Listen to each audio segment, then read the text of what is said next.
അന്നത്തെ കാലത്ത് കമ്പനി സ്വന്തമായിട്ട് കോയിൻ മിൻറ്റ് ചെയ്തായിരുന്നു നമ്മുടെ കമ്പനിയുടെ എംപ്ലോയീസിന് സാലറി പേ ചെയ്തുകൊണ്ടിരുന്നത്.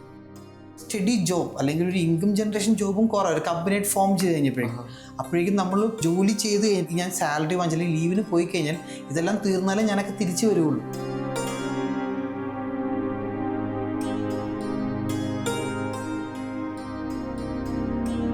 ഈ റെയിൽവേക്ക് മുമ്പ് മോണോറെയിൽ നിന്നൊരു മോഡ് ഓഫ് ട്രാൻസ്പോർട്ടേഷൻ ആണ് ഉപയോഗിച്ചുകൊണ്ടിരുന്നത്.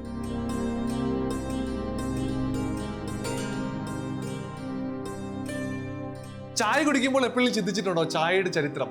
ചായയുടെ ചരിത്രം തേടി നമ്മൾ മൂന്നാറിലേക്ക് പോവുകയാണ്. മറക്കാതെ കാണുക ഹെറിറ്റേജ് ബൈറ്റ്സ്.